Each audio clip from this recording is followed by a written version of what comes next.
आप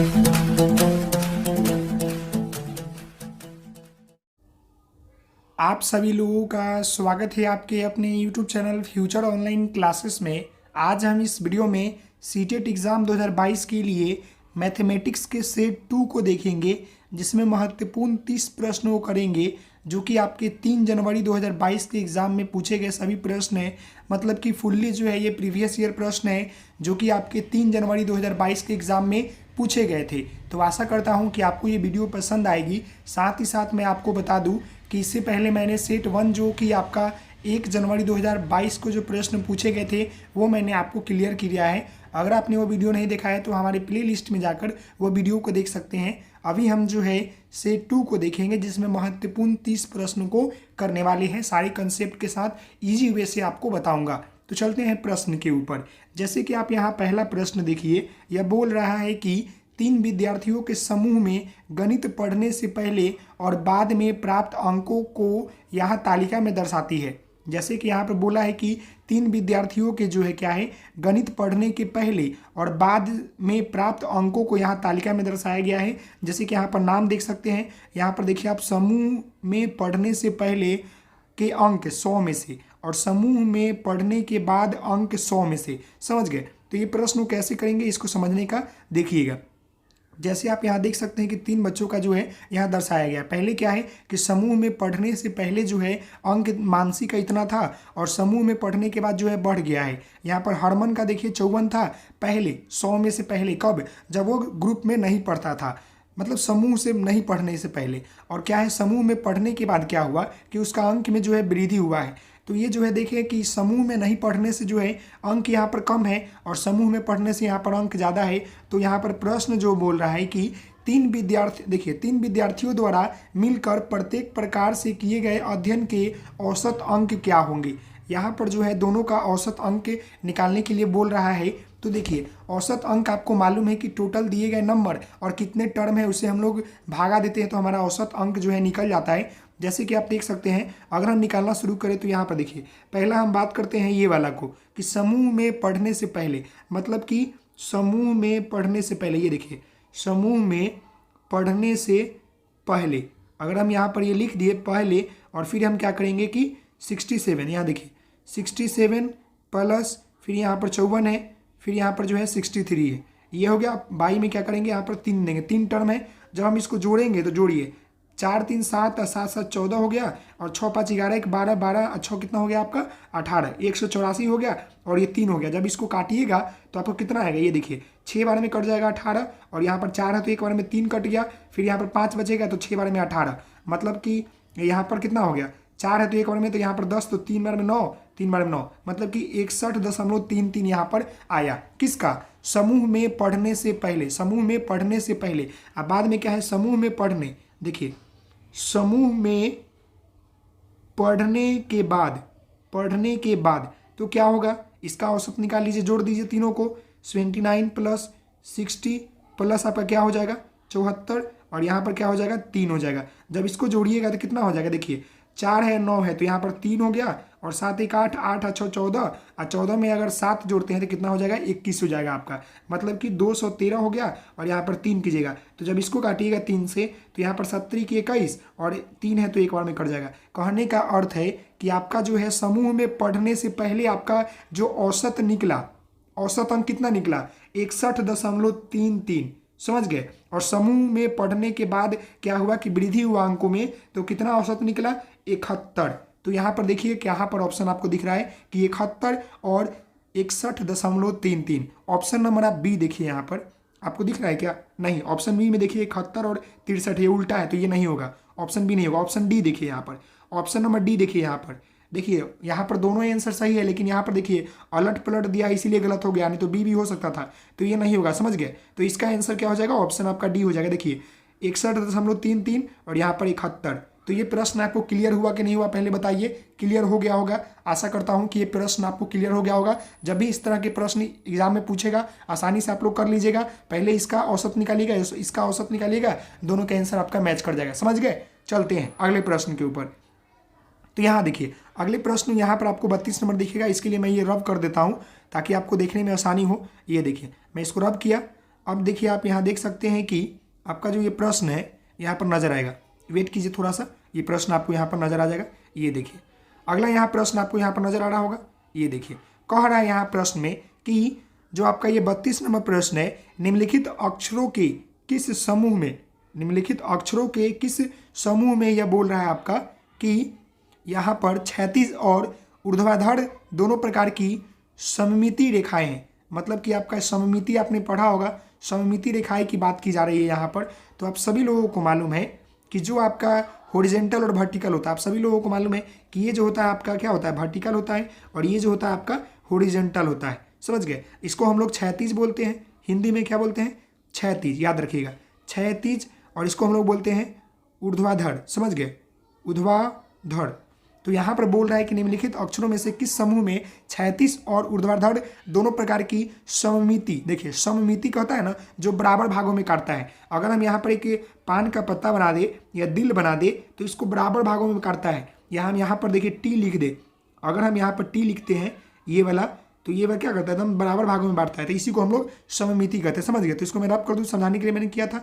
अब यहाँ पर अक्षर पूछ रहा है कि कौन सा अक्षर, तो आप ध्यान से देखिएगा, मैं कलर चेंज कर लूँ। यहाँ देखिए सी को अगर काटते हैं तो ये सिर्फ क्या हो रहा है, ये देखिए ये हॉरिजॉन्टल और वर्टिकल काट रहे हैं, तो क्या यहाँ पर बराबर सममिति बट रहा, नहीं हो रहा है, तो ए नंबर तो होगा ही नहीं। दूसरा देखिए अगर हम इसको काटते हैं और इसको काटते हैं तो यहाँ देखिए क्या ये बराबर बट रहा है, क्या ये बराबर बट रहा है जी, ये दोनों तरह से बराबर बट रहा है। समझ गए? तो यही इसका आंसर हो जाना चाहिए। ऐसे इसको भी देख लीजिए काटकर, सी नंबर ऑप्शन को तो नहीं कट रहा है, केवल एक तरफ से कट रहा है लेकिन दूसरी तरफ से नहीं कट रहा है। दो मतलब कहने का अर्थ है कि हॉरिजॉन्टल भी और वर्टिकल भी दोनों क्या हो, बराबर कटे। जैसे कि मैं अभी आपको बता दूं, ये देख लीजिए ऑप्शन इसका बी आंसर हो जाएगा। कैसे? ये देखिए यहाँ पर आपका क्या है, एक्स दिया है और यहाँ पर आपका एच दिया है और फिर यहाँ पर ओ दिया है। इसको बराबर भागों में कैसे काटिएगा, देखिए अगर हम यहाँ से काटना शुरू करते हैं तो ये बराबर भाग में कट जाएगा। अगर हम ऊपर से भी काटते हैं ये वर्टिकल से भी तो बराबर भाग में कट गया। अगर हम एच को बीच बीच काटते हैं, वर्टिकल से काटते हैं तो बराबर है। यहाँ से हम काटेंगे तो ये भी बराबर है। ओ को भी काट सकते हैं बराबर, ये देखिए वर्टिकल ये कटा और ये आपका हॉरिजॉन्टल। समझ गए? तो ये क्या होगा, इसका आंसर ऑप्शन बी हो जाएगा। ये बातें आपको समझ में आई कि नहीं आई? आ गई होगी। मुझे लगता है कि आपको ये प्रश्न क्लियर हो गया होगा। समझ गए? अगले प्रश्न को देखते हैं।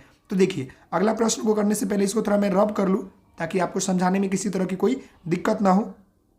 ये देखिए जो आपका ये प्रश्न बोल रहा है, थोड़ा मैं इसको नीचे कर देता हूं ताकि आपको दिक्कत ना हो। यहाँ देखिए प्रश्न ये बोल रहा है 33 नंबर की, राकेश और सानिया आपस में चर्चा कर रहे हैं। राकेश कहता है कि त्रिज्या व्यास का दुगना होता है। राकेश जो बोल रहा है कि त्रिज्या जो है, जो आपका रेडियस है क्या है, व्यास के दुगना होता है, और सानिया कहती है कि त्रिज्या आधी होती है। निम्नलिखित में विकल्पों में से सही कौन सा है? अब यहाँ पर सानिया और राकेश है। अब बताइए कि यहाँ पर जो है राकेश बोल रहा है कि त्रिज्या जो है व्यास के दुगना होता है और सानिया कह रही है कि त्रिज्या जो होता है आधा होता है। तो आप सभी लोगों को मालूम होगा कि जो ये हमारा सर्कल होता है इसके बीच में जो हमारा ये क्या होता है, बिंदु होता है, तो रेडियस। जो त्रिज्या होता है तो क्या होता है, त्रिज्या को हम लोग रेडियस से क्या लिखते हैं, d/2, डायमीटर का हाफ। समझ गए ना, d/2। तो इसका क्या कहने का अर्थ है कि जो आपकी जो ये यहाँ पर सानिया जो बोल रही है कि त्रिज्या जो होती है आधी होती है, ये बात तो सत्य है। लेकिन जो राकेश बोल रहा है कि त्रिज्या दुगना होता है, तो ये बात तो गलत हो गया ना। तो इसका आंसर क्या होना चाहिए, राकेश सही है और सानिया गलत है। नहीं, ये तो होगा ही नहीं। सानिया सही है और राकेश गलत है। ऑप्शन बी इसका सही हो जाएगा। समझ गए? क्योंकि आप सभी लोगों को मालूम है कि त्रिज्या जो होता है व्यास के दुगना नहीं होता है, बल्कि त्रिज्या जो होता है आधा होता है। समझ गए? तो इसका आंसर क्या हो जाएगा, ऑप्शन आपका बी हो जाएगा। समझ में आ गया ये प्रश्न? अगले प्रश्न को देखते हैं। तो यहाँ देखिए अगला प्रश्न आपको यहाँ पर बोल रहा है कि यहाँ पर आपका ये 34 नंबर प्रश्न बोल रहा होगा। ये देखिए थोड़ा मैं इसे नीचे कर दूँ, आपको समझाने में दिक्कत ना होगा। ये देखिए अब यहाँ पर जो आपका प्रश्न बोल रहा है कि यहाँ पर 34 नंबर प्रश्न बोल रहा है आपका कि यहाँ देखिए अंग्रेजी शब्द अक्षरों और गणितीय अंकों में कोण ढूंढती है। निम्नलिखित में से किस समूह में केवल समकोण मिलेगा? समकोण आप सभी लोगों को मालूम है कि 90 डिग्री का होता है समकोण। ये आपका है क्या, समकोण बोल सकते हैं। 90 डिग्री हो गया। तो यहाँ पर जो है कुछ अक्षर लिखे हुए हैं और यहाँ बोल रहा है कि गणित अंकों में कोण ढूंढती है। निम्नलिखित में से किस समूह में उसे केवल समकोण मिलेगा? तो ये भी प्रश्न आपके वही वाला आ गया जो इसके पहले आपने किया था, हॉरिजॉन्टल और वर्टिकल वाला। तो यहाँ पर कहाँ कहाँ समकोण मिलेगा? देखिए अगर हम यहाँ पर बात करें तो मिलेगा, फिर अगर हम यहाँ पर बात करें तो मिलेगा, लेकिन यहाँ तो नहीं मिल रहा, तो ये तो होगा ही नहीं। यहाँ देखिए x4 में यहाँ पर मिल सकता है, लेकिन n में कहीं नहीं मिलेगा, ना ही x में मिलेगा, तो ये भी नहीं होगा। H5 और E देखिए, तो यहाँ पर जो है मिल सकता है। ये देखिए एच में देखिए यहाँ पर आपको मिलेगा समकोण मिल रहा है, फिर यहाँ पर मिलेगा। अगर हम 5 की बात करें यहाँ भी मिल रहा है, ई की हम बात करेंगे तो यहाँ पर आपको मिल रहा है ना, फिर आपको यहाँ पर मिल रहा है, यहाँ पर भी मिल रहा है। एम 3L में एल में तो मिल रहा है लेकिन और समय नहीं मिल रहा, तो ये कट जाएगा। तो इसका आंसर जो होगा वो ऑप्शन आपका सी हो जाएगा। समझ गए।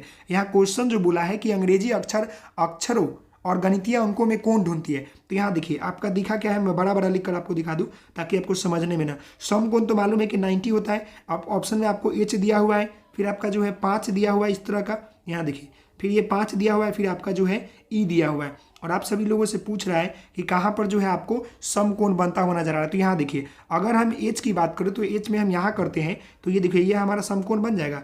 ये देखिए तो ये हमारा समकोण बना ही एक बन गया। एक और यहाँ भी हम रखते हैं तो ये देखिए हमारा समकोण बना, समकोण 90 डिग्री बना जी। अगर हम यहाँ पर बात करें तो ये देखिए यहाँ पर भी तो हमारा 90 डिग्री बन रहा है ना, ये देखिए बन रहा है। अगर हम ई की बात करें तो यहाँ पर भी देखेंगे तो आपको यहाँ पर 90 डिग्री बन रहा है। फिर अगर हम यहाँ पर बात करें तो यहाँ भी हमारा 90 डिग्री बन रहा है, फिर हमारा देखिए यहाँ पर भी हमारा 90 डिग्री बन रहा है। समझ गए। तो ये तीनों जो आपका है H5 और E, इसमें जो है क्या हो रहा है कि अंग्रेजी अक्षरों और गणितीय अंकों में कौन जो है बन रहा है। तो इसका आंसर क्या हो जाएगा, ऑप्शन आपका सी हो जाएगा। समझ में आया ये प्रश्न? मुझे लगता है कि ये बातें आपको समझ में आ गई होगी। समझ गए। अगले प्रश्न को देखते हैं। तो देखिए अगला प्रश्न आपको यहाँ पर है, ये प्रश्न क्लियर हुआ था। हम अगले प्रश्न की ओर चलते हैं जी। मैं इसको रब कर दूँ थोड़ा ताकि आपको समझने में दिक्कत ना हो। ये देखिए ये जो है आपका अगला प्रश्न यहाँ पर बोल रहा है, ये इसको समझने का पूरा प्रयास कीजिएगा। ये देखिए अगला प्रश्न आपको यहाँ पर बोल रहा है कि 35 नंबर कि किसी संख्या के गुणनखंड खाली स्थान होते हैं। किसी संख्या के गुणनखंड क्या होते हैं, खाली स्थान होते हैं। समझ गए। तो यहाँ पर क्या होगा, किसी संख्या के गुणनखंड जो होते हैं खाली स्थान होते हैं। बताएं मुझे, संख्या के बराबर या उससे कम।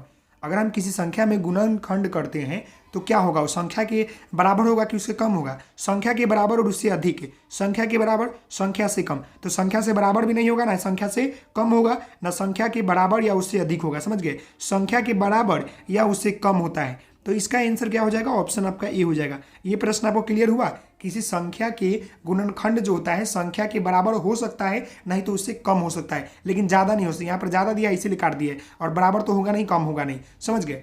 एक कोई डायरेक्शन नहीं होता है। तो ये प्रश्न आपको क्लियर हो गया। अगले प्रश्न को यहाँ देखते हैं। तो यहाँ देखिए अगला प्रश्न आपको यहाँ पर बोल रहा है, तो थोड़ा मैं इसको हटा दूँ, मैं ये व्हाइट पेज लेकर ही चल रहा हूँ ताकि आपको यहाँ पर नीचे बताने में दिक्कत ना हो। तो ये देखिए अगला यहाँ पर आपका 36 नंबर प्रश्न बोल रहा है कि देखिए वेन्यू को 25 सितंबर 2021 वेन्यू को 25 सितंबर 2021 के दिन घर की सफाई करते समय अपना जन्म प्रमाण पत्र मिला। उसने देखा कि जन्म तिथि जो है 5 दिसंबर 1995 लिखी है। जब रेनू को प्रमाण पत्र मिला तो उसकी आयु लगभग कितनी होगी। तो ये तो आपका एज वाला आ गया। एज आपको निकालने आता है, ये प्रश्न आप आसानी से कर लेंगे। यहाँ देखिए इस तरह के प्रश्न करने का एकदम सिंपल तरीका क्या है कि यहाँ पर क्या दिया है वो चीज़ों को लिख लीजिए। क्या दिया है 21 देखिए 25 सितंबर 2021। तो जब भी एज निकाला जाता है ना, पहले यहाँ पर ईयर को लिखा जाता है। तो हम 2021 लिख दिए और उसके बाद मंथ क्या है, मंथ में यहाँ पर क्या है सितंबर। सितंबर कहने का मतलब है कि आपका 9वां महीना है। और फिर यहाँ पर जो है 25 लिखा है तो 25 लिख दीजिए। यहाँ पर देखिए अब यहाँ पर दिया है कि 5 दिसंबर 1995, तो हम यहाँ पर 1995 लिख देंगे। और यहाँ पर क्या दिया दिसंबर, दिसंबर तो मालूम है कि 12 होता है ना 12। और यहाँ पर क्या हो जाएगा आपका 5 दिया है। अब इसको हम घटा देंगे, हमारा आंसर आ जाएगा। समझ गए। जब आप इसको घटाइएगा तो याद रखिएगा एक चीज़ को, 25 में से तो ये 5 घट जाएगा ना, लेकिन अगर यहाँ पर ज़्यादा रहता ना तो जब इससे हासिल लेते हैं तो यहाँ पर 1 महीना आता है, मतलब 30 जुड़ जाता है। समझ गए। ये भी बात याद रखिएगा। तो 25 में से हम 5, यहाँ तो हासिल लेने की जरूरत नहीं है क्योंकि यहाँ तो ज़्यादा ऊपर है ही।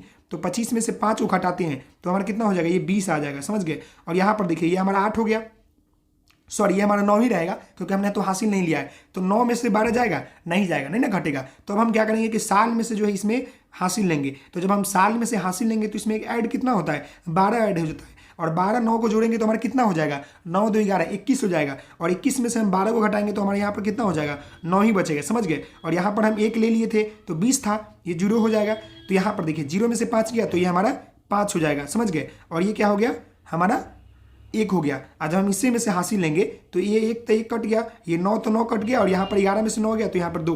मतलब कहने का अर्थ है कि 25 वर्ष 9 महीना 20 दिन। समझ गए। 25 वर्ष 9 महीना 20 दिन। आप यहाँ देखिए कहाँ दिया हुआ है।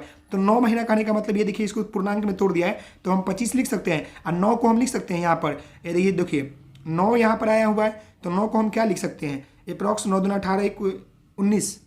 यहाँ पर देखिए क्या लिख सकते हैं, 25 वर्ष और यहाँ पर क्या है, ठीक इसको हम लिख सकते हैं। यहाँ पर देखिए 9 और 20 लिखा ना, तो 9 दूना 18 1 19 यहाँ लिख सकते हैं। तो यहाँ पर ऑप्शन बी हो जाएगा, समझ गए। इसको पूर्णांक में तोड़ा है, 25 वर्ष हो गया यहाँ पर, और 9 1/2 यहाँ पर महीना हो जाएगा, समझ गए। नेक्स्ट प्रश्न यहाँ पर बोल रहा है कि 4 व्यक्तियों की लंबाई नीचे दी गई है। पहला 161 सेंटीमीटर, दूसरा 161 सेंटीमीटर, 156 सेंटीमीटर और 162 सेंटीमीटर।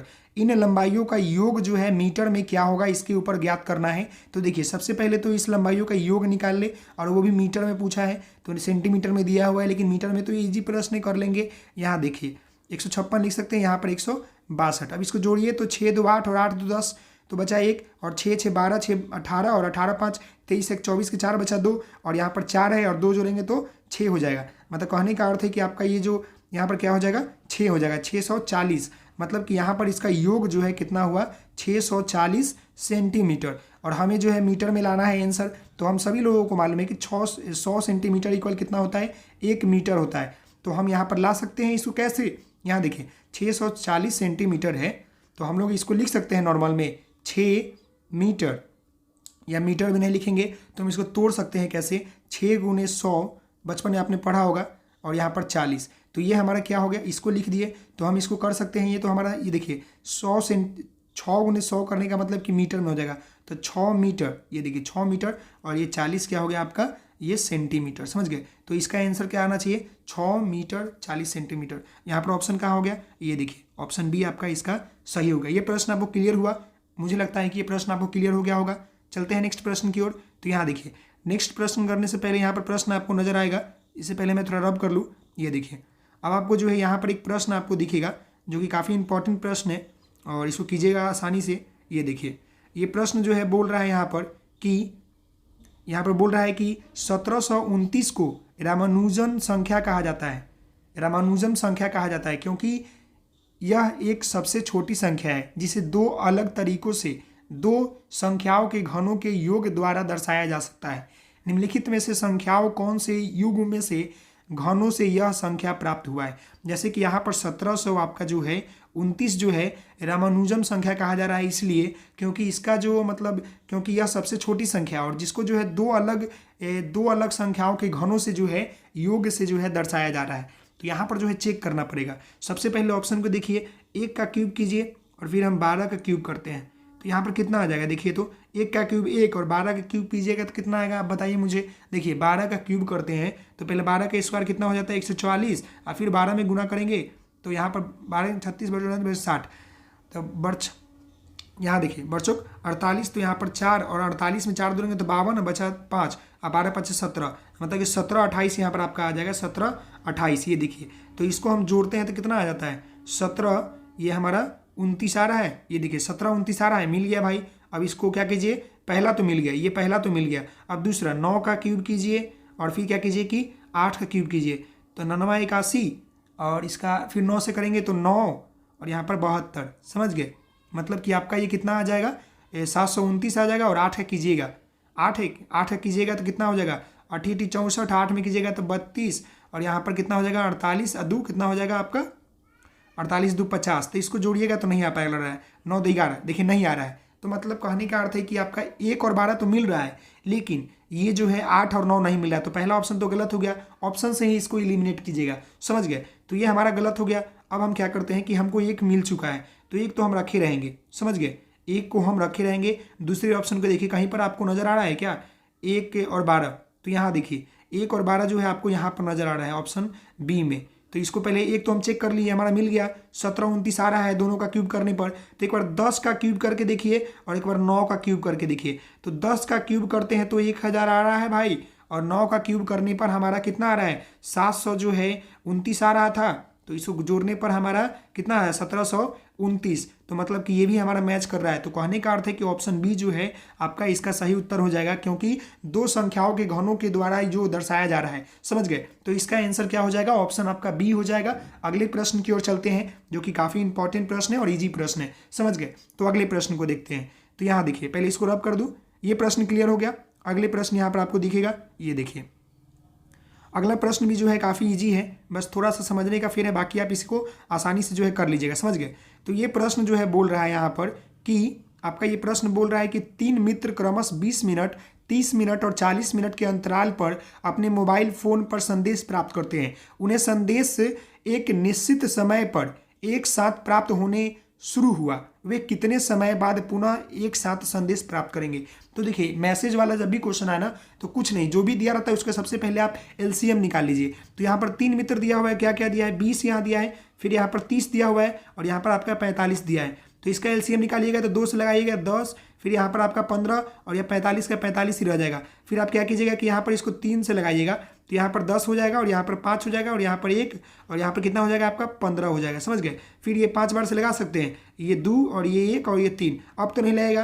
तो 3 दूना 6, 6 5 30 और 30 दूना 60, 60 तो ये कितना हो जाता है 100 आपका 80 हो जाता है। तो ये 180 क्या हो गया, मिनट हो गया, ये 180 मिनट हो गया, समझ गए, क्योंकि मिनट में ही ना है, 20 मिनट 30 मिनट और 45, तो इसका एलसीएम कितना हो गया 180 मिनट। तो जब हम इसको मिनट को, हम सभी लोगों को मालूम है कि एक के 60 मिनट, ये सभी लोगों को मालूम 60 मिनट इक्वल कितना होता है 1 आवर होता है। तो यहाँ पर 180 मिनट कितना हो जाएगा, 180 मिनट इक्वल कितना हो जाएगा 3 आवर, समझ गए, 3 घंटा। तो इसका आंसर क्या हो जाएगा, ऑप्शन आपका देखिए 3 घंटा कहाँ दिया, ऑप्शन डी हो जाएगा, समझ गए। 3 घंटा बाद जो है क्या होगा कि उन्हें संदेश एक निर्धारित समय पर एक साथ प्राप्त होना शुरू हुए, वे कितने समय बाद पुनः एक साथ संदेश प्राप्त करेंगे, तो 3 घंटे बाद प्राप्त करेंगे। ये प्रश्न क्लियर हुआ, मुझे लगता है कि ये प्रश्न आपको समझ में आ गया होगा, आसानी प्रश्न है, समझ गए, सिंपल प्रश्न था। एलसीएम निकाल लीजिए और यहाँ पर आपका मिनट का निकल गया, कितने घंटे बाद प्राप्त होगा, तो 3 घंटे बाद प्राप्त होगा, समझ गए। अगले प्रश्न को देखते हैं। तो यहाँ देखिए अगला प्रश्न आपको यहाँ पर नजर आ रहा होगा।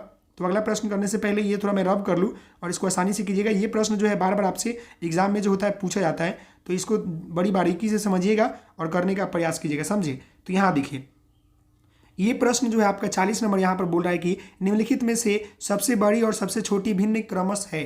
तो ये तरीका तो है बहुत सारा इसको बनाने का है, बचपन से आपने पढ़ते आ रहे होंगे कि 3/4 है। तो जब इसका अति कीजिएगा, क्या कीजिएगा, भागा दीजिएगा तो 0.75 आ जाएगा। फिर अगर हम 6/7 को देते हैं तो ये हमारा 0.85 आ जाएगा। और अगर हम 1/2 को देते हैं तो यहाँ पर 0.5 आ जाएगा।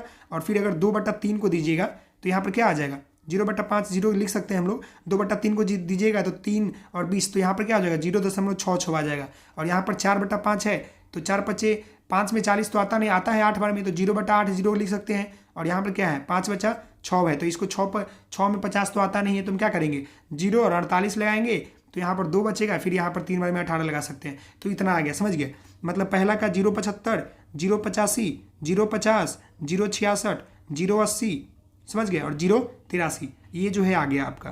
तो ये जब आ गया तो अब हम जो है एक महत्वपूर्ण बिंदु आपको बता दें कि जो भी यहाँ पर जो है सबसे जो है दिखेगा बड़ा, वो सबसे मतलब बड़ी भिन्न हो जाएगा। कौन, यहाँ पर देखिए, यहाँ पर देखिए 75 है, 50 है, 85 है, 66 है, 80 है, 83 है। तो देखिए सब तो एक ही तरह का है। अगर यहाँ पर कुछ अलग होता तो बात कर लेते। तो यहाँ पर सबसे बड़ा कौन दिख रहा है, ये देखिए 85 वाला दिख रहा है 0.85। तो कहने का अर्थ है कि 6/7 जो है सबसे क्या है बड़ा है, याद रखिए 6/7 जो है सबसे बड़ा है। अब हम बात कर ले छोटा की, तो यहाँ 0.75, 0.50, देखिए 75, 85, 50, 80, 83। तो यहाँ पर छोटा कौन हो सकता है 50 हो सकता है। तो यहाँ पर क्या हो जाएगा आपका 1/2 हो जाएगा, 1/2 जो है आपका छोटा हो जाएगा, समझ गए। तो इसका आंसर ऑप्शन आपका ये हो जाएगा। ये प्रश्न क्लियर हुआ। इसी तरह से आप आसानी तरह से बना सकते हैं। इसको बनाने के बहुत सारे तरीके हैं, एलसीएम निकाल कर ही बना सकते हैं, समझ गए। उतना नहीं जाइएगा, लेंदी हो जाएगा। चलिए इस प्रश्न को अगले प्रश्न की ओर बढ़ते हैं।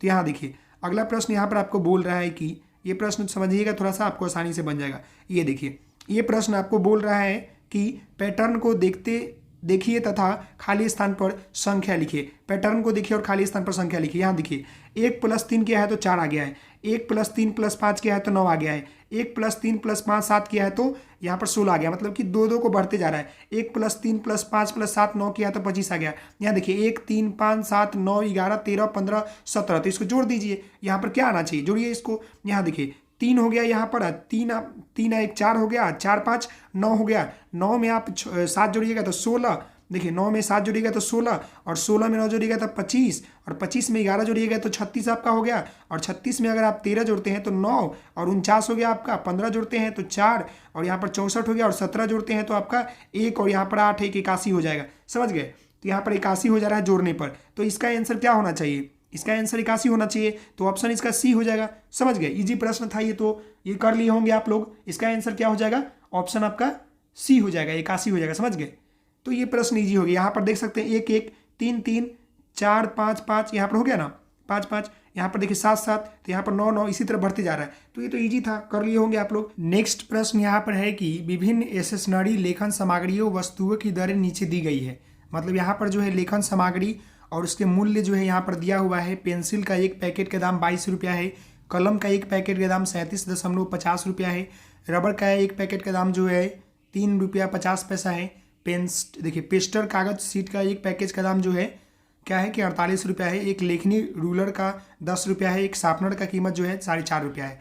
तो यहाँ पर बोल रहा है कि हरप्रीत ने, देखिए हरप्रीत ने एक पैकेट जो है पेंसिल, 2 पैकेट कलम, 3 रबड़, एक जो है शार्पनर, पेस्टर सीट के 2 पैकेट और एक लेखनी खरीदा। उसको वह कितना राशि जो है क्या करना पड़ेगा, अदा करना पड़ेगा। तो देखिए इस प्रश्न को करने से पहले सबसे पहले यहीं पर मैं इसको जोड़ देता हूँ, बस कुछ नहीं करना, ऐड करना है, आपका आंसर आ जाएगा। तो आपको डेसिमल का ऐड आता होगा, इजी में जोड़ लीजिएगा। देखिए एक पैकेट पेंसिल, तो एक पैकेट पेंसिल की मैं यहाँ पर कर दूँ, यहाँ देखिएगा एक पैकेट पेंसिल के दाम कितना है भाई, यहाँ पर देखिए एक पैकेट पेंसिल का दाम जो है 22 रुपया है, 22 रुपया दशमलव दशमलव दे दीजिए, कोई दिक्कत नहीं है। यहाँ 2 पैकेट कलम का दाम, तो 2 पैकेट कलम का दाम 37 दशमलव, यहाँ है ना 37.50, तो यहाँ पर 2 बार इसको लिख दीजिए, कोई दिक्कत नहीं है। 37.50 और 37.50। देखिए अब यहाँ पर 3 रबड़, तो एक रबड़ की कीमत जो है 3 रुपया है, तो 3 रबड़ का कितना हो जाएगा, यहाँ पर लिख सकते हैं 3.50, फिर चाहेंगे तो 3.50 इसको जोड़ भी सकते हैं, लेकिन मैं एकदम सीधा बचपन वाला सवाल की तरह कर रहा हूँ। एक शार्पनर की कीमत, एक शार्पनर की कीमत में 4.50, 4.50 हो गया। फिर हम पेस्टर सीट के 2 पैकेट, तो एक पेस्टर सीट पैकेट का दाम कितना 48, तो यहाँ पर क्या करना है 48.00, फिर यहाँ पर 48.00 ये हो गया। और एक लेखनी खरीदना है, तो एक लेखनी रूलर के दाम कितना है 10 रुपया है, तो ये हो गया आपका। अब इसको जोड़ दीजिए, आपका आंसर आ जाएगा।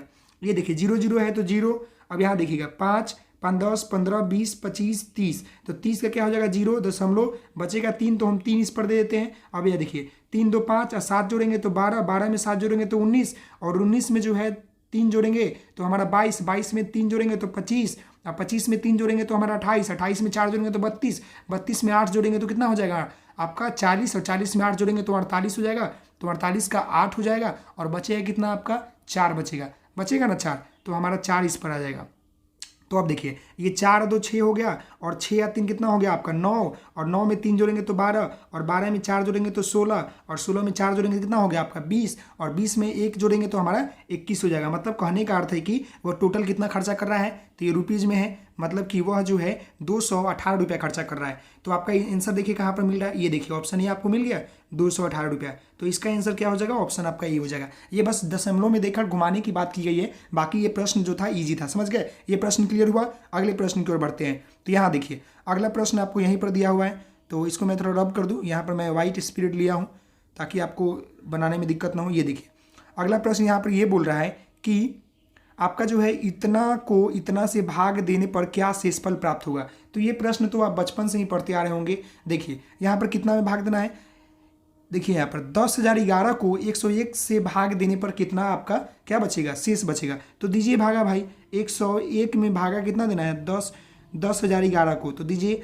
तो क्या कीजिएगा यहाँ तो 1 बार में लगेगा नहीं, तो फिर आप देखिए 2 बार में भी नहीं लगेगा, 3 बार में 8 बार में लगेगा, 8 और 8 नहीं लगेगा, तो आप क्या कीजिएगा 9 बार में लगा दीजिए। 9 बार में लगाइएगा तो क्या हो जाएगा, यहाँ पर आपका 9 हो जाएगा और 0 हो जाएगा, यहाँ भी आपका 9 हो जाएगा। तो ये देखिए 1 में से तो 9 नहीं जाएगा, तो हासिल लेंगे तो ये 9 हो जाएगा, तो 9 9 कट गया, और यहाँ पर क्या हो जाएगा 9 बचेगा आपका, और ये क्या हो जाएगा 11 में से 9 हो गया तो 2, यहाँ पर आपका क्या हो गया 92 बचा। तो ये तो कटेगा नहीं 101 से, तो फिर यहाँ पर 1 लिखेंगे। तो फिर हम क्या करेंगे 9 बार में यहाँ लगाएंगे कितना 909, समझ गए। तो ये 9 9 तो कट गया, और यहाँ क्या है कि 11 में से आपका 9 जाएगा तो 2 बचेगा, और ये कितना हुआ यहाँ पर 1 बच गया, तो यहाँ पर 1 हो गया। कहने का मतलब कि ये आपका जो होता है भागफल होता है, ये तो आपको मालूम ही होगा। और यहाँ पर क्या पूछा है शेषफल कितना प्राप्त हुआ, तो ये जो हमारा हुआ ये हमारा शेषफल होता है, समझ गए।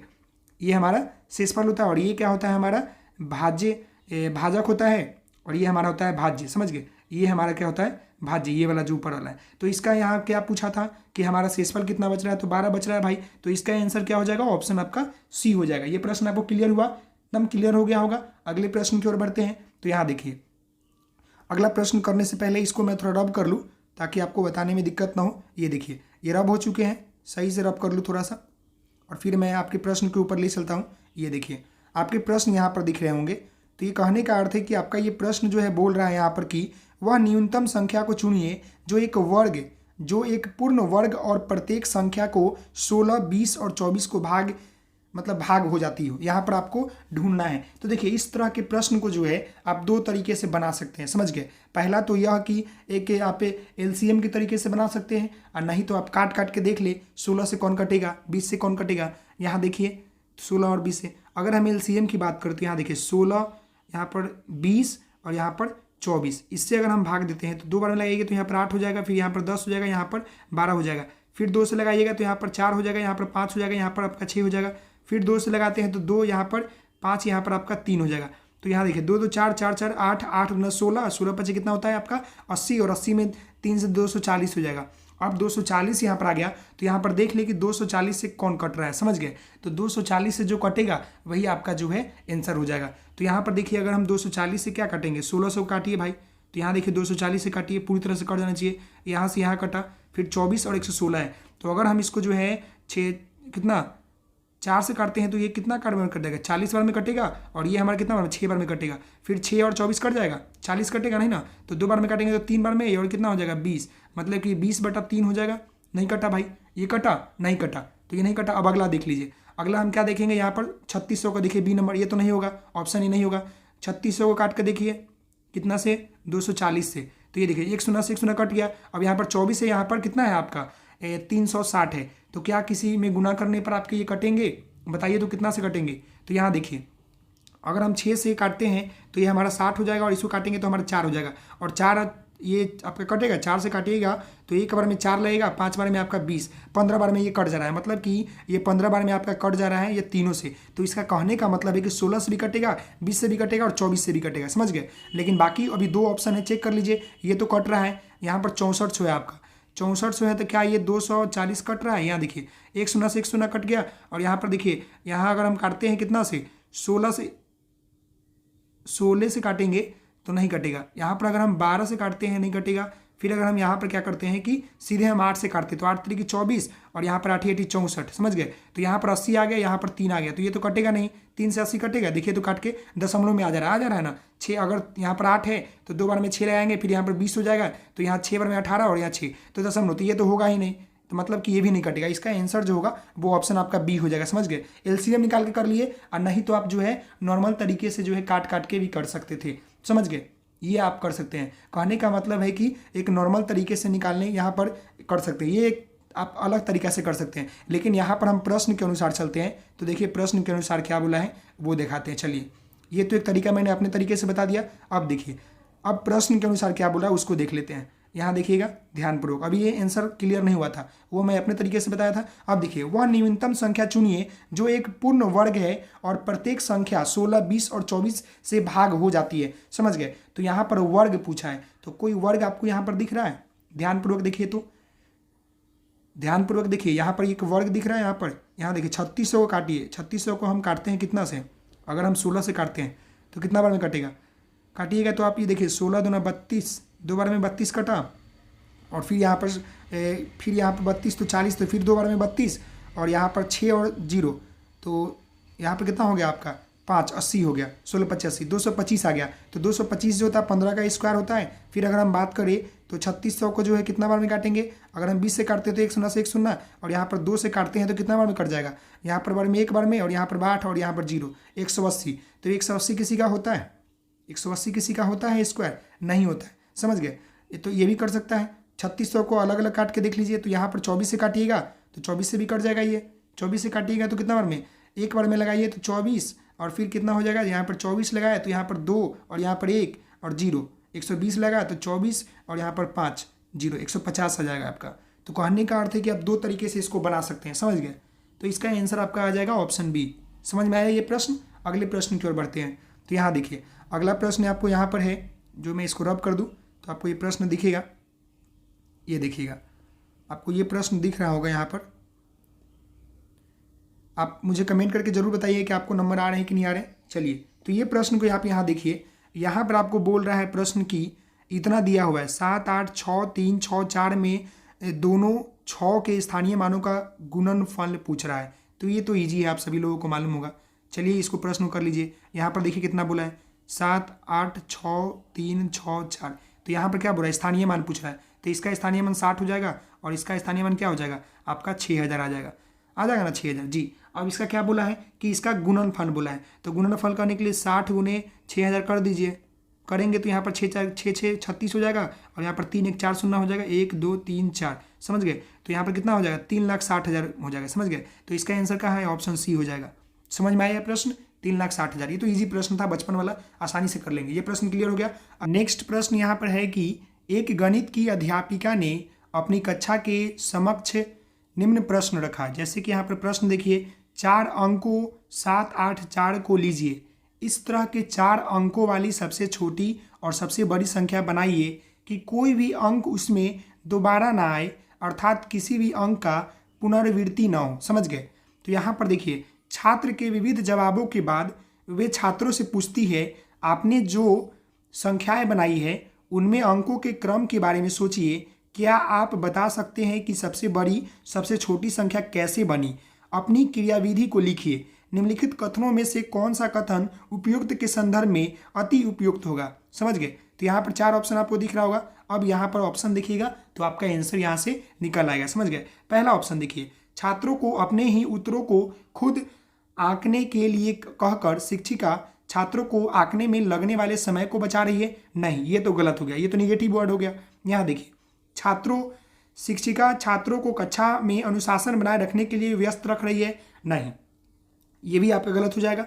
अगला देखिए, शिक्षिका छात्रों द्वारा दिए गए उत्तरों में सम्मिलित उनकी चिंतन प्रक्रिया को समझना चाहती है। ये बात जो है सत्य है। चित्र जो आपके छात्र है वो बनाने के बावजूद भी कह रही है कि आपने जो ये तरीका बनाया है, कैसे बनाया है, इसके ऊपर क्रिया विधि को लिखिए। तो वह जो है बच्चों के सम्मिलित उन चिंतन को समझना चाहती है। तो इसका आंसर ऑप्शन सी हो जाएगा, समझ गए। डी वाले भी गलत हो जाएंगे। शिक्षिका उन छात्रों को भ्रमित कर रही है, जहां भी भ्रमित कर रही है तो ये तो गलत, ऐसी ट्रैक वर्ड हो जाएगा, तो ये तो गलत हो गया। तो इसका आंसर क्या हो जाएगा, सी हो जाएगा। समझ गए मेरी बात को। अगले प्रश्न को देखते हैं। तो यहाँ देखिए, अगला प्रश्न यहाँ पर बोल रहा है आपका कि 47 नंबर, निम्नलिखित में से कौन सा रचनात्मक आकलन के लिए प्रयोग नहीं होता है? रचनात्मक आकलन के लिए कौन सा प्रयोग नहीं होता है, बताइएगा। पहला देखिए, छात्रों का पोर्टफोलियो, ये तो होता है भाई, ये रचनात्मक आकलन के लिए प्रयोग होता है। यहाँ पर पूछा है कि नहीं होता है, वो चीज़ पूछ रहा है। यहाँ पर देखिए, उपाख्यानात्मक अभिलेख, ये भी होता है छात्रों का, ये भी सही है। सनात्र परीक्षा, ये क्या है, संत्रात्र परीक्षा। और यहाँ पर क्षेत्र भ्रमण भी जो होता है रचनात्मक आकलन के लिए प्रयोग होता है। लेकिन यहाँ पूछा है कि नहीं होता है, तो ऑप्शन आपका जो सी है ना, यही आपका उत्तर हो जाएगा कि ये जो संत्रांत परीक्षा जो है, यह जो है रचनात्मक आकलन के लिए प्रयोग नहीं होता है। बाकी ये तीनों होता है, छात्रों का फोटोफोलिया या उपाख्यानात्मक अभिलेख या क्षेत्र भ्रमण। तो इसका आंसर ऑप्शन सी हो जाएगा, समझ गए। अगले प्रश्न को देखते हैं। तो यहाँ देखिए, अगला प्रश्न यहाँ पर आपको बोल रहा है कि एक गणित के अध्यापक अपने छात्रों के समक्ष निम्नलिखित इबारती सवाल शब्द समस्या रखते हैं। समझ गए। यहाँ पर समस्या क्या रखने देखिएगा, समाचार पत्र की एक पंक्ति में 12 पन्ने हैं। समाचार पत्र की एक पत्री में 12 पन्ने हैं। हर रोज 10,500 प्रतियां छपती है। कुल कितने पन्ने हर रोज छपते हैं? एक छात्र जवाब देते हुए उसके उत्तर में 12,500 से 13,000 के बीच होगा। देखिए, निम्नलिखित में से कौन सा कथन उपयुक्त के संदर्भ में सही है? अगर यहाँ पर 12,000 की बात की जाए तो क्या हो जाएगा? अगर 12 मतलब देखिए, समाचार पत्र की एक प्रति जो है 12 क्या होता है, पन्ने हैं, और हर रोज जो है 10,500 छपते हैं। तो 12 से गुना कर देंगे तो यहाँ क्या हो जाएगा, 0 0, 12 25 60, तो 60 का 0 6 हो जाएगा यहाँ पर। और फिर यहाँ पर क्या हो जाएगा आपका 12, मतलब लगभग जो है आपके 12,000 मतलब 1,26,000 आपके छपते हैं। समझ गए, प्रतियां। तो यहाँ पर जो है पूछ रहा है कि निम्नलिखित में से कौन सा कथन जो है संदर्भ में सही है, उसके ऊपर जवाब देना है। एक बच्चा ने जवाब भी दिया कि 1,25,000 से लेकर 1,30,000 के बीच में जो है छपता है, तो लगभग ये सही है। लेकिन इसके ऑप्शन के अनुसार देख लीजिए। पहला ऑप्शन, शिक्षक को छात्र को गलत उत्तर देने से हतोत्साहित करना चाहिए। जहां भी ये देखिए हतोत्साहित की बात की जाए तो ये नेगेटिव वर्ड है, ये तो होगा ही नहीं। समझ गए, ये तो कभी नहीं होगा। जहां भी इसकी बात की जाए तो ये समझिए गलत है, तो ये नेगेटिव वर्ड है। अगला देखिए, अनुमान रोजमर्रा के गणित में इस्तेमाल होता है, अतः शिक्षक को छात्र को अनुमानित उत्तर के लगभग सटीक होने की प्रशंसा करना चाहिए। तो ये बात सही है। जब भी हम लोग देखते होंगे कक्षा में, अगर आप अनुमानित मतलब लगभग उस आंसर के आसपास होते हैं, 1-2 पॉइंट इधर उधर रहता है, तो शिक्षक बोलते हैं कि बाबू तुम दम सही जा रहे हो, बस थोड़ा सा आगे जाओ, आप पकड़ लोगे। तो ये जो है बात सही है। अगला देख लीजिए, शिक्षक को छात्र को जवाब को नजरअंदाज करना चाहिए, तो नेगेटिव वर्ड है, ये तो होगा ही नहीं। गणित के एकदम सही, देखिए एकदम सही उत्तर चाहिए, नहीं अनुमानित उत्तर। गणित में जो है सही उत्तर नहीं, बल्कि कुछ आपका अनुमानित, अनुमान के अनुसार गणित कोई प्रासंगिक नहीं है, नहीं प्रासंगिक है, अनुमान की बात करता है, तो इसका ये भी गलत हो गया।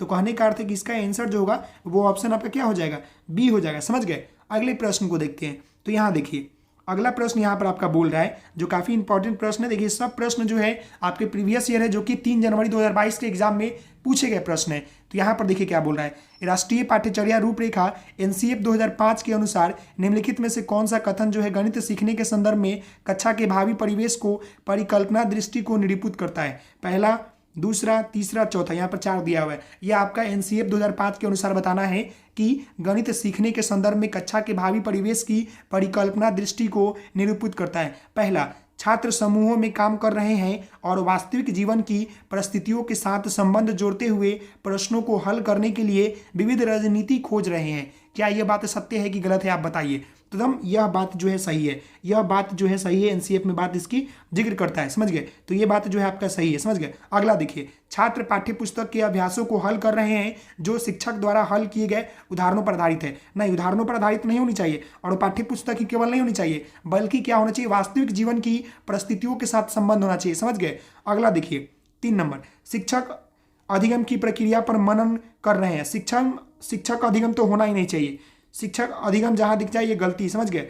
यहाँ देखिए, छात्र प्रश्नों के हल को श्याम पट ब्लैकबोर्ड की नकल करने की बात निगेटिव है, ये भी गलत हो जाएगा। तो कहने का अर्थ है कि इसका जो आंसर होगा, इसका जो सही उत्तर हो जाएगा वो ऑप्शन आपका क्या हो जाएगा, ए हो जाएगा। समझ गए। ऑप्शन ए जो है सही उत्तर हो जाएगा कि राष्ट्रीय पाठ्यचर्या एनसीएफ 2005 के अनुसार जो गणित सीखने के संदर्भ में कक्षा के भावी परिवेश की परिकल्पना दृष्टि को निरूपित करता है, वो कौन करता है, छात्र समूह में कार्य करेंगे, छात्र जो है समूह में काम कर रहे हैं और वास्तविक जीवन के परिस्थितियों के साथ संबंध जोड़ते हुए प्रश्नों को हल करने के लिए विविध रणनीतियां जो है खोज रहे हैं। तो ये जो है उत्तर आपका एकदम सटीक है, सही है। समझ गए।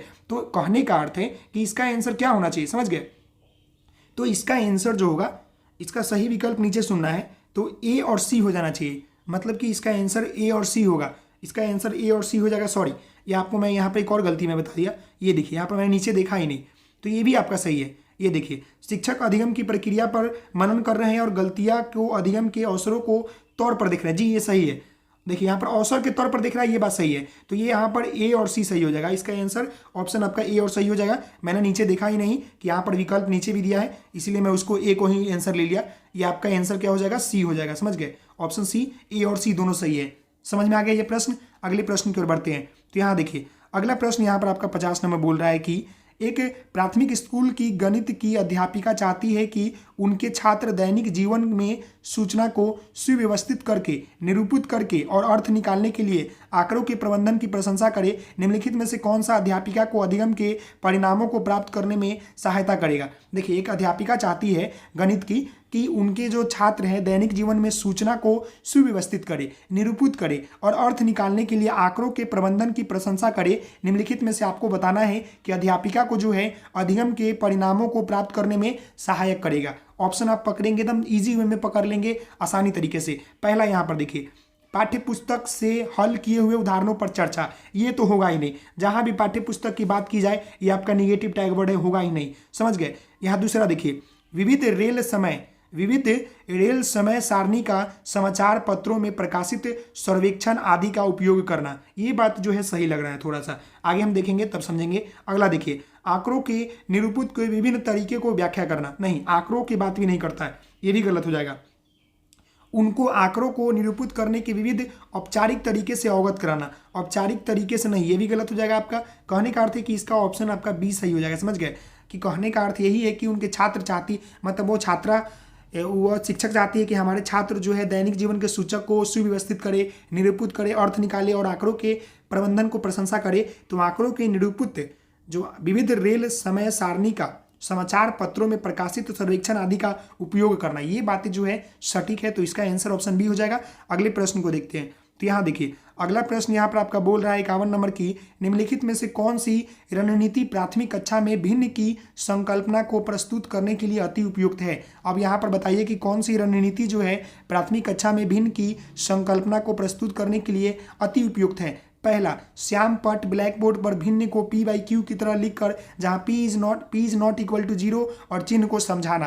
क्या ये बात सही है? श्याम पट पर लिख दिया और समझा दिया, तो ये सही लग रहा है? रणनीति सही लग रहा है? नहीं लग रहा है, यह रणनीति जो है गलत है। श्याम पट पर नहीं लिख के बताएंगे। अगला देखिए, भिन्न का उदाहरण लिखना और फिर तब भिन्न को निरूपित करने के लिए संख्या रेखा पर बिंदु चिन्हित करना, ये भी नहीं होगा। समझ गए? भिन्न को उदाहरण लिखना, उदाहरण लिख लिया और बता दिया कि भिन्न है, तो ये होगा? नहीं होगा। अगला देखिए, वृत्तों का आयताकार पहियों के सममित कट आउट के साथ भिन्नों को निरूपित करने के लिए कागज मोड़ने की गतिविधियों का प्रयोग करना।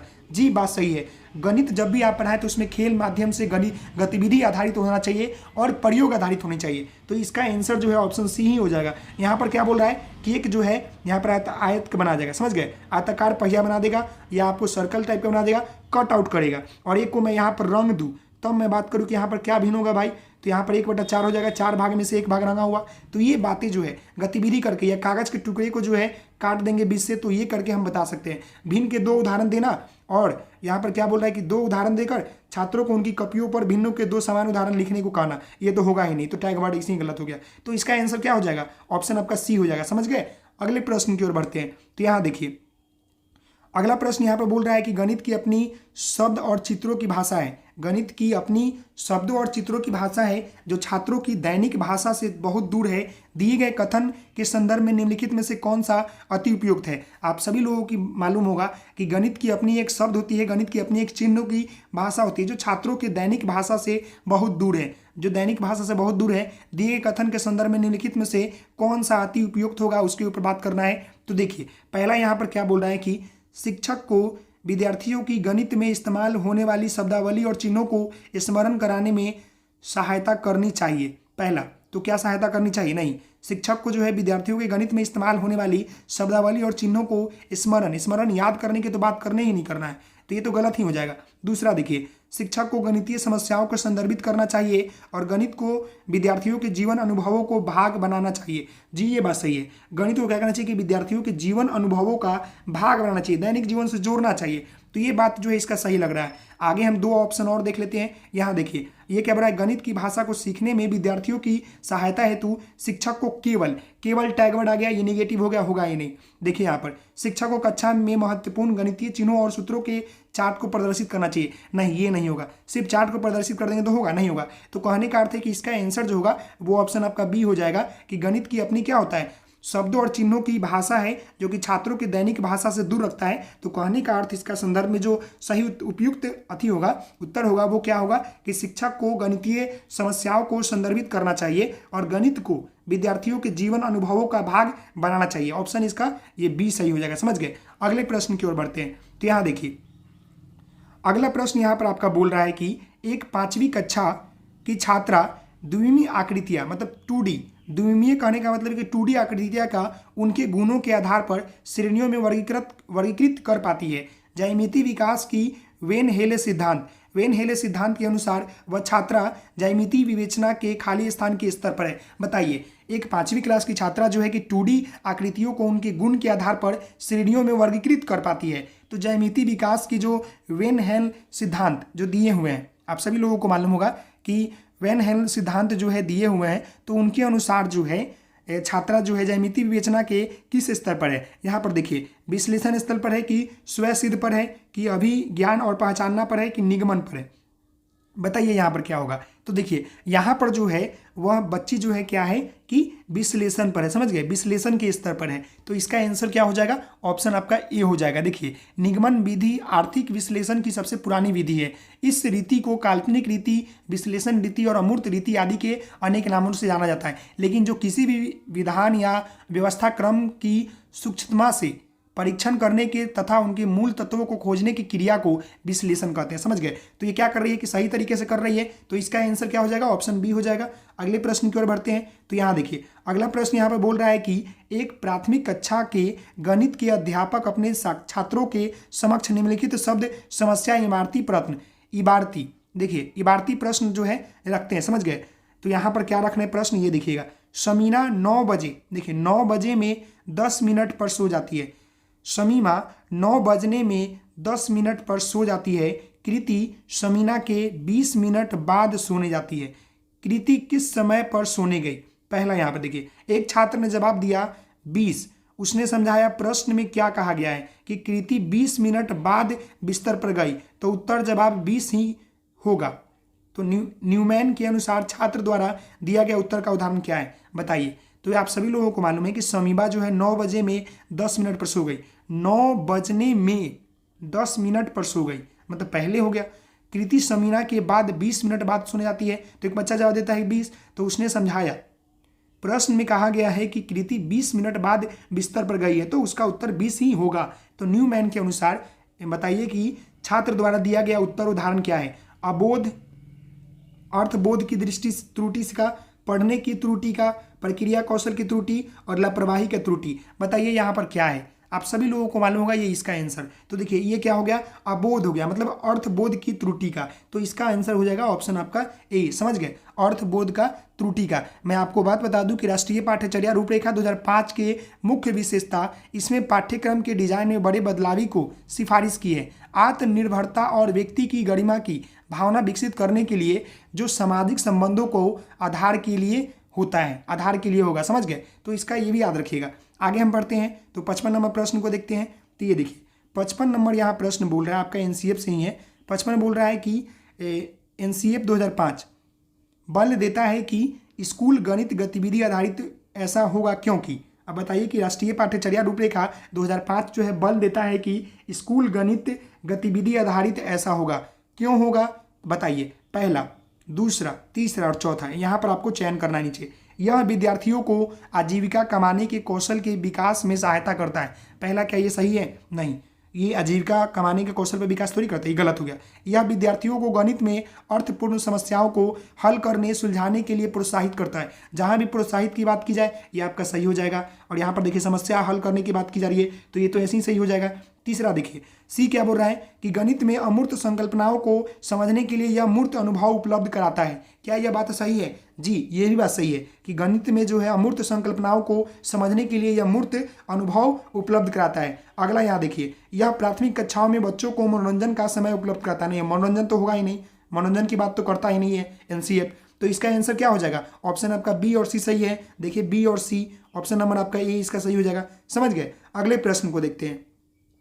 तो देखिए अगला प्रश्न यहाँ पर बोल रहा है कि गणितीय दुश्चिंता से ग्रस्त छात्रों के लिए, जो गणितीय दुश्चिंता से ग्रसित या ग्रस्त छात्रों के लिए निम्नलिखित में से कौन सा आकलन के साधन उपयुक्त है बताइए? मानव संदर्भित आकलन, सहयोगात्मक अधिगम परियोजनाएं, योगात्मक आकलन और रचनात्मक आकलन आपको बताना है। तो देखिए जो भी बच्चे जो होते हैं गणित मतलब दुश्चिंता से ग्रस्त होने वाले छात्र हैं, तो निम्नलिखित में से जो है आकलन का के संबंध में उपयुक्त जो है कौन सा होगा, ये आप सभी लोगों को मालूम होगा। तो देखिए मैं आपको बता दूं कि गणित के कमजोर छात्रों के लिए निम्नलिखित आकलन साधन है। समझ गए? पहला वो क्या होगा आपका कि सहयोगात्मक अधिगम परियोजना और रचनात्मक आकलन, दो हो जाएगा इसका आपका बी और डी, ये दोनों सही हो जाएगा। समझ गए? साधन में जो उपयोग किया जाता है वो सहयोगात्मक अधिगम परियोजना और रचनात्मक आकलन, इसका आंसर हो जाएगा ऑप्शन आपका बी और डी। समझ गए? अगले प्रश्न की ओर बढ़ते हैं। तो यहाँ पर देखिए अगला प्रश्न यहाँ पर आपका बोल रहा है, थोड़ा सा मैं और ऊपर कर लूँ ताकि आपको नीचे वाला भी दिखेगा। चलिए नीचे वाला मैं दिखा दूँ। यहाँ देखिए गणित की कक्षा में एक छात्र योग पर समस्याओं को हल करने के लिए निम्नलिखित तरीका को उंगलियां पर गिनता है। जैसे 3 + 9, यहाँ पर 9 + 3, यहाँ देखिए 4 5 6 7 8 9 10 11 12। समझ गए ना?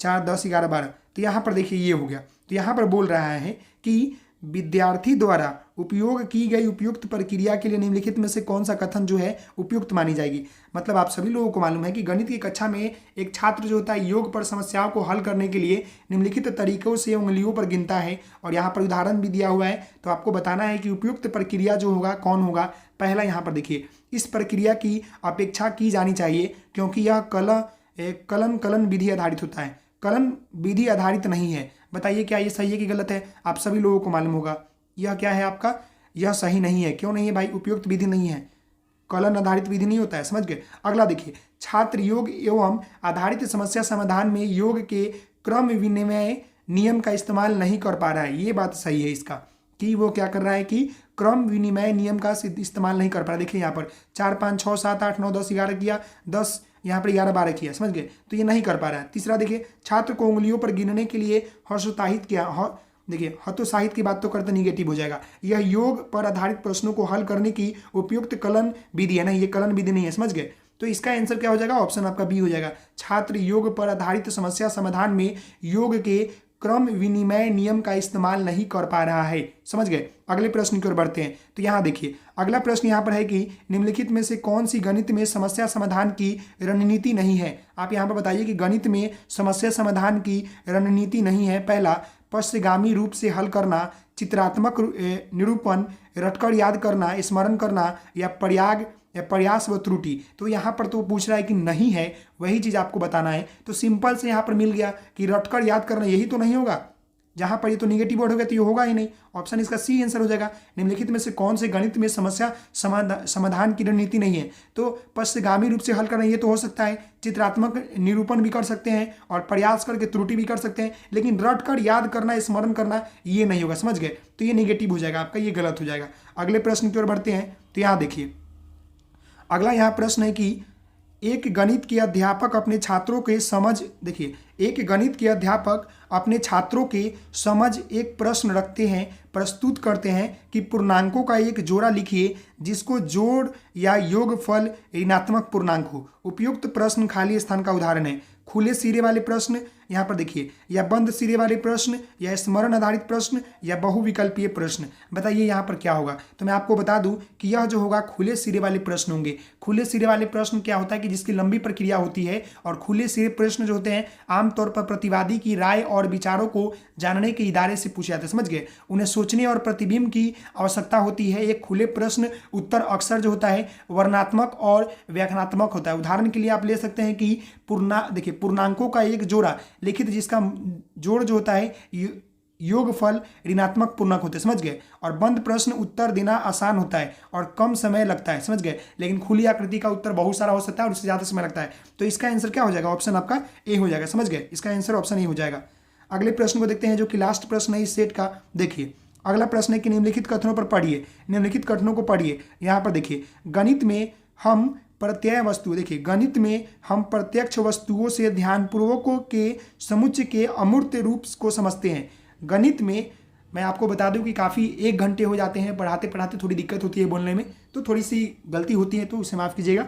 देखिए यहाँ पर लास्ट प्रश्न क्या बोल रहा है कि गणित में हम प्रत्यक्ष वस्तुओं से धन पूर्णांकों के समुच्चय के अमूर्त रूप को समझते हैं। इस समुच्चय से हम शून्य सम्मिलित करते हैं और पूर्णांकों का समुच्चय प्राप्त होता है। इस समुच्चय में हमने ऋणात्मक संख्याओं को क्या किया है कि सम्मिलित किया है। पूर्णांक समुच्चय को मापने के लिए पूर्णांकों को हमने धनात्मक और ऋणात्मक भिन्नों को जोड़ा परिमेय संख्या का समुच्चय पाने के लिए। उपयुक्त कथन को प्रतिबिंबित करता है। पहला देखिए, गणित में संकल्पनाओं के रेखांकित प्रबंधन को। दूसरा, गणित के पदानुक्रमिक स्वभाव को। तीसरा, गणित में संकल्पनाओं के मूर्त स्वभाव को। गणित में संकल्पनाओं अमूर्त से मूर्त की तरफ चलती है। तो इसका आंसर क्या होगा? तो देखिए इसमें जो है क्या बात किया जा रहा है कि पदानुक्रम बात किया जा रहा है ना, तो इसका आंसर ऑप्शन बी हो जाएगा। समझ गए? इसका आंसर क्या हो जाएगा? Option B. गणित के पदानुक्रमिक स्वभाव को प्रदर्शित करती है कि इस समुचित, क्या बोल रहा है कि गणित में हम प्रत्यक्ष वस्तुओं को धन पूर्णांकों के समुच्चय के अमूर्त रूप से समझते हैं। इस समुच्चय हम शून्य सम्मिलित करते हैं और पूर्णांक का समुच्चय प्राप्त करते हैं। इस समुच्चय में हमने ऋणात्मक संख्याओं को सम्मिलित किया। पूर्णांक समुच्चय को पाने के लिए पूर्णांक में हमने धनात्मक और ऋणात्मक भिन्नों को जोड़ा परिमेय संख्या का समुच्चय पाने के लिए। तो इसका क्या होगा कि गणित के पदानुक्रमिक स्वभाव को समझ गए, तो इसका आंसर ऑप्शन आपका बी हो जाएगा। तो आशा करता हूं कि ये प्रश्न आपको क्लियर हो गया होगा और ये सेट 2 था जो कि आपके 3 जनवरी 2022 के एग्जाम में पूछे गए थे। तो वह मिलते हैं नेक्स्ट वीडियो में, तब तक के लिए धन्यवाद। Thank you so much. जय हिंद, जय भारत।